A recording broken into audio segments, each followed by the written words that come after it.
आज हम एक ऐसे केस की बात करने वाले हैं जो काफी अजीब और दुखद है।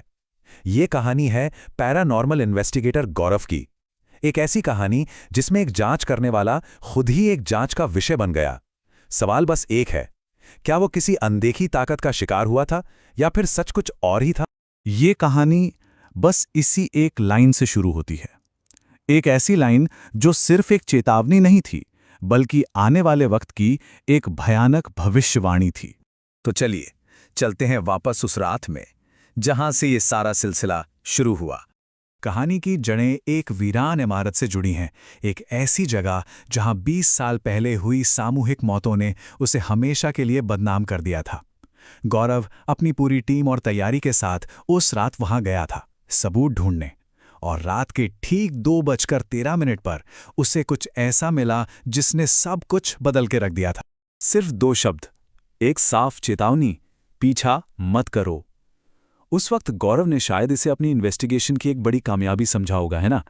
पर वो ये नहीं जानता था कि ये किसी बहुत भयानक चीज की बस एक शुरुआत थी। लेकिन असली कहानी उस इमारत में खत्म नहीं हुई। असल में वो तो वहां से शुरू हुई थी। और अब ये कहानी उस वीरान इमारत से निकलकर गौरव के घर में दाखिल हो रही थी। यहीं से उठता है इस मामले का सबसे बड़ा सवाल। यही वो सवाल है जो इस पूरे मामले के केंद्र में है। क्या जो कुछ भी उस इमारत में था वो वहीं रह गया, या वो गौरव के पीछे पीछे आ गया था? और इस सवाल का जवाब हमें खुद गौरव की आवाज में मिला।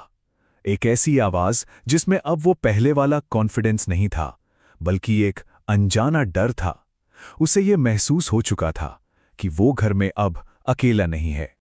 और फिर घर में अजीब चीजें होने लगी, एक के बाद एक।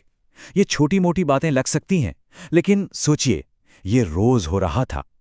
कभी लाइटें अपने आप जल बुझ रही हैं, तो कभी आधी रात में बाथरूम का एग्जॉस्ट फैन खुद चल पड़ता है। ऐसा लग रहा था मानो कोई अपनी मौजूदगी का एहसास दिला रहा हो।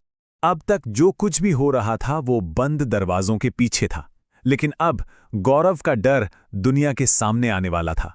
उसका पेशेवर आत्मविश्वास पहली बार टूटता हुआ दिखा।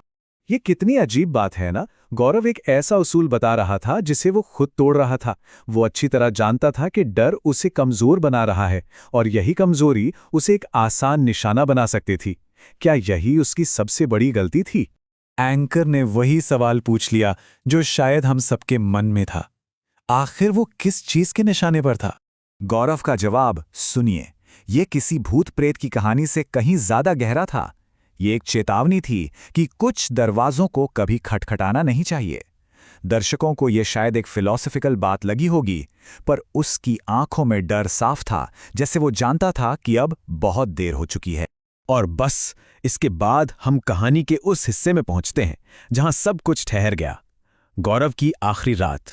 जब पुलिस अंदर आई तो सीन बड़ा अजीब था। टीवी चल रहा था, डिनर टेबल साफ थी, फोन चार्जिंग पर लगा था। मतलब सब कुछ एकदम नॉर्मल, सिवाय एक चीज के। बाथरूम अंदर से बंद था, और ना कोई सुसाइड नोट, ना कोई जबरदस्ती के निशान। लेकिन एक ऐसा सबूत था जिसने सबके होश उड़ा दिए, और जो किसी भी तर्क से परे था। वेंटिलेशन डक्ट, उस पर खरोच के निशान थे, पर बाहर से नहीं, अंदर की तरफ से। जैसे किसी ने या किसी चीज ने अंदर से बाहर निकलने की पूरी कोशिश की हो। तो अब हमारे सामने 2 कहानियां हैं। एक है ऑफिशियल रिपोर्ट जो कहती है सुसाइड, केस क्लोज्ड, और दूसरी तरफ है वो सच जो चीख चीख कर कुछ और कह रहा था। दोस्त कह रहे थे वो फ्यूचर प्लान बना रहा था, डॉक्टर को शक था, और उसकी डायरी का आखिरी पन्ना गायब था। वो पन्ना जिसमें शायद सारे राज दफन थे। कहानी यहीं खत्म नहीं हुई। उसकी मौत के बाद कुछ ऐसे सुराग मिले जिन्होंने इस गुत्थी को सुलझाने की जगह और ज्यादा उलझा दिया। ये गौरव का आखिरी मैसेज था, और उसकी आवाज में साफ डर था। सांसें फूली हुई थीं, जैसे वो किसी से भाग रहा हो, किसी से छिप रहा हो। वो दुनिया को बताना चाहता था कि मैं अकेला नहीं था। और ये सिलसिला गौरव के साथ भी खत्म नहीं हुआ। सालों तक उसके फ्लैट में कोई टिक नहीं पाया। जो भी वहां रहने आया, सबने वही अजीब आवाजें, वही परछाइयां महसूस की, जैसे वो जो भी था वो अब भी वही हैं। तो ऑफिशियली तो ये केस बंद हो चुका है, लेकिन वो गायब पन्ना, वेंटिलेशन डक्ट पर अंदर से लगी वो खरोचें, और गौरव की वो डरी हुई आखिरी आवाज, ये सब मिलकर हमें सिर्फ एक ही सवाल पर लाकर छोड़ देते हैं कि वो चीज जो भूत नहीं थी, आखिर वो थी क्या।